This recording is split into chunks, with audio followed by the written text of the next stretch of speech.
नमस्कार। जय हिंद, जय भारत, वंदे मातरम, भारत माता की जय। ओआरओपी को लेकर प्रधानमंत्री को लिखा लेटर, कोई जवाब नहीं। ओआरओपी का मुद्दा गर्म, क्या है मामला? आज बात करेंगे ओआरओपी रिवीजन पे, आज बात करेंगे आप सबकी, आज बात करेंगे अपनी, आज बात करेंगे इस देश की, इस देश के तैनात उन सैनिकों की जिनको पीएमआर के नाम पर बाहर किया जा रहा है, जो 24 घंटे आपकी सेवा में हमेशा तत्पर रहते हैं, जिन्होंने अपनी सेवा देकर जो भी समय सेवा दी, उन्होंने अपना समय दिया। 15 साल सेवा दी, चाहे 20 साल सेवा दी, चाहे 30 साल सेवा दी, चाहे वो पूरी सर्विस करके आता है, लेकिन जवान वो भी है, सैनिक वो भी है। क्यों हो रहा है भेदभाव? क्यों हो रहा है इन सब चीजों में कोताही बरती जा रही? क्यों इन चीजों को अलग किया जा रहा है? क्यों पीएमआर के नाम पे इनको साइड में किया जा रहा है? सैल्यूट करता हूं मेजर जनरल सतवीर साहब को और सैल्यूट करता हूं कर्नल अमित कुमार को, जो हमेशा आप सबके लिए ये मुद्दे उठाते आए हैं और उठा रहे हैं। आज फिर से उन्होंने एक मुद्दा उठाया है, फिर से उन्होंने आगे आकर पहल की है, जैसा कि उन्होंने पहले आपके लिए लड़ाई लड़ते रहे हैं। आपने देखा होगा, पिछले वीडियो में मैंने बताया था, एक लेटर साहब ने लिखा था सेक्रेटरी को, और जिसमें डिफेंस मिनिस्टर और हमारे तीनों जनरल्स को कॉपी भेजी थी। अभी तक उसका जवाब नहीं मिला। वो लेटर आप देख सकते हैं, मेरे साथ में आपको मेरे स्क्रीन पे शो कर रहा है। साथ ही अब बात करूंगा 13 जनवरी को फिर से जब कोई जवाब नहीं मिला, तो फिर मेजर जनरल सतवीर साहब ने एक लेटर लिखा प्राइम मिनिस्टर प्रधानमंत्री नरेंद्र मोदी जी को। 13 जनवरी को लिखा हुआ लेटर, अभी तक उसका कोई जवाब नहीं मिला है, और न ही जो पहले लेटर लिखा गया था 10 जनवरी को, उसका भी कोई जवाब नहीं दिया गया। क्यों हो रहा है देर? क्यों हो रही है कोताही? क्यों पीएमआर के नाम पे कोई बात नहीं कर रहा है? क्यों इसका कोई जवाब देना नहीं चाह रहा है?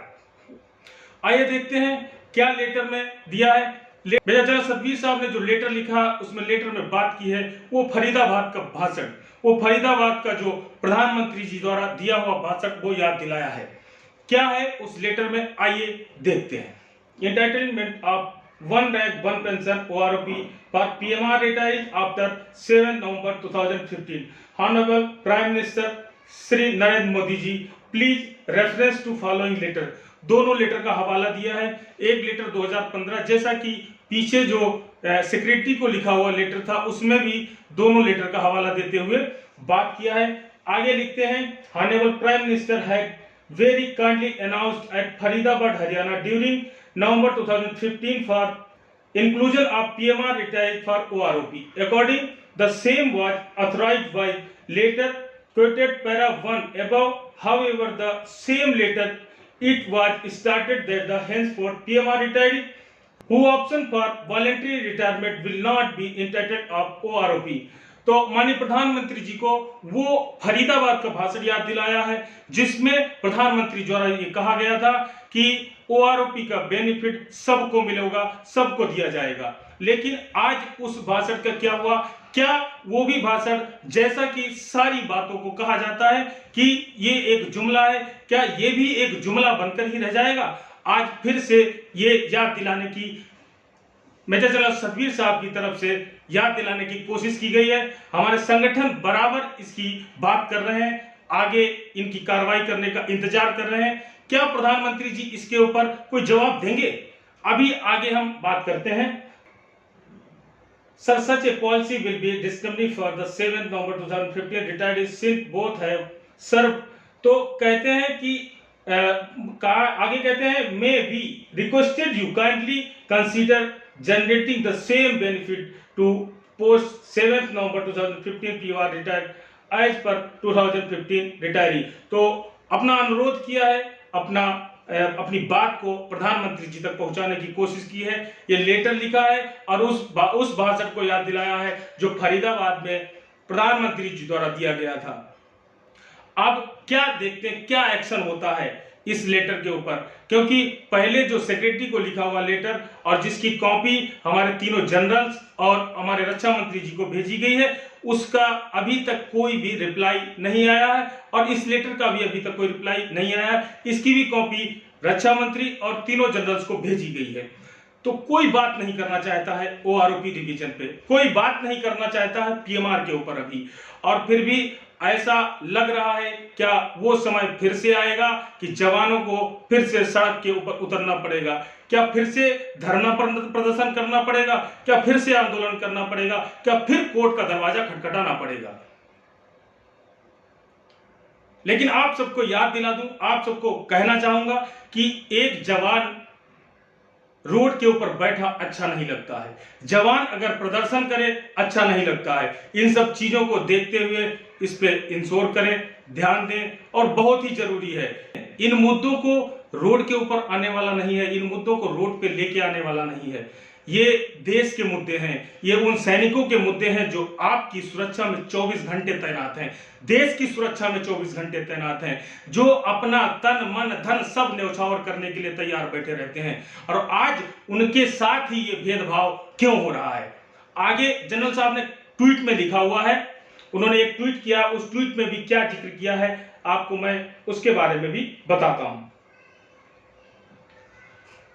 सर कहते हैं OROP trainer OROP benefit to volunteer PMR after 7 November 2015 discriminatory as they have done pensionable service under same in hospital environment, it will result in one rank many pension later to honorable prime minister, defense minister and all chief included for the consideration। तो उन्होंने कहा कि जो PMR को नाम पे ये भेदभाव किया जा रहा है, ये ओआरओपी में जो भेदभाव हो रहा है, ये वातावरण के लिए प्रतिकूल नहीं है, अनुकूल नहीं है, और इसके साथ में इसका परिणाम बहुत ही बुरा हो सकता है, इसका परिणाम बहुत ही भयानक हो सकता है। और जैसा कि पहले हुआ था 2014 तक जब प्रधानमंत्री जी का भाषण आया, उससे पहले जो जंतर न मंतर पे हमेशा धरना चलता रहा, काफी समय बैठे रहे हमारे जवान, हमारे पेंशनर्स, और ये फिर क्या वही नौबत आने वाली है? क्या पीएमआर के साथ में हुए भेदभाव को लेकर क्या हमारे सैनिक फिर बैठेंगे उस धरने प्रदर्शन में? क्या फिर रोड पे बैठ के आपसे फिर अपनी हाजिरी लगाने की कोशिश करेंगे, याचिका देने की कोशिश करेंगे? हमारी तरफ से दी हुई याचिकाओं का जवाब क्यों नहीं दिया जा रहा है? पीएमआर पे क्यों बात नहीं की जा रही है?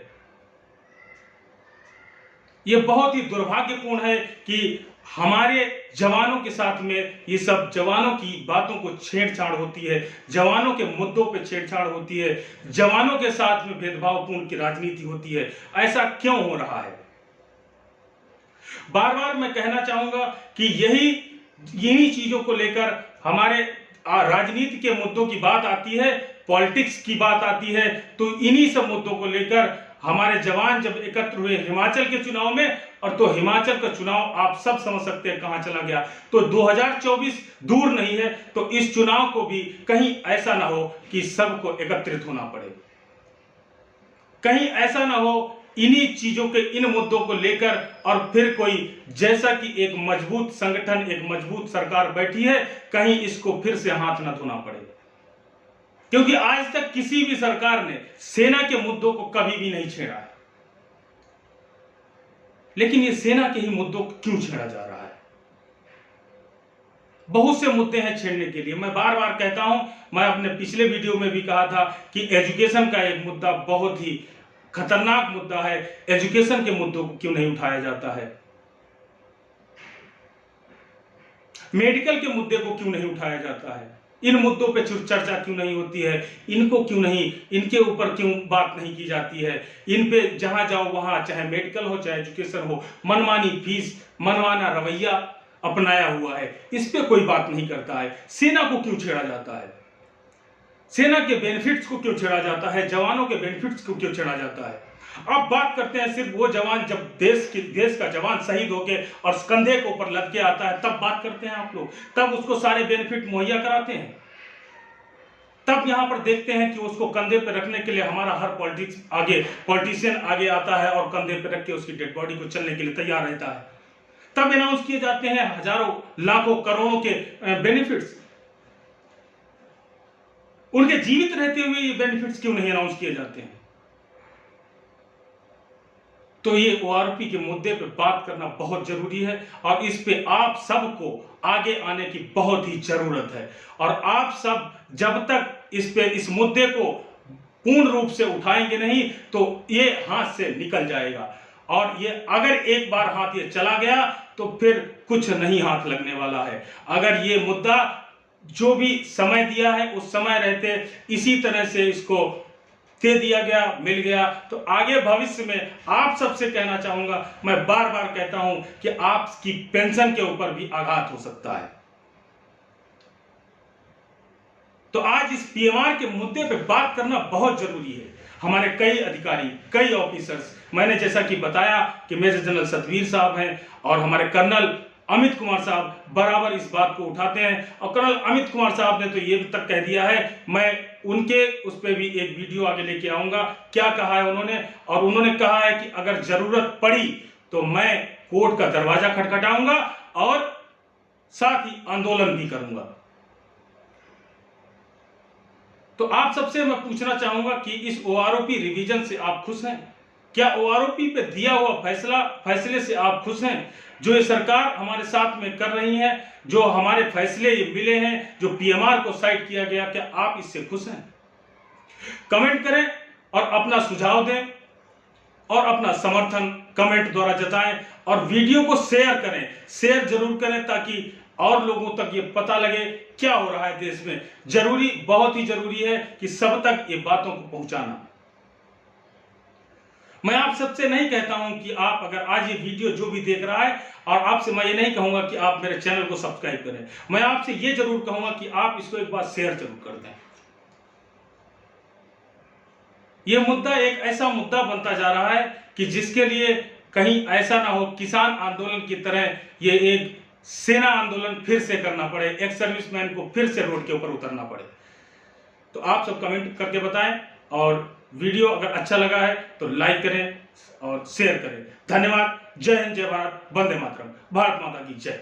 नमस्कार साथियों, मिलते हैं नेक्स्ट वीडियो में।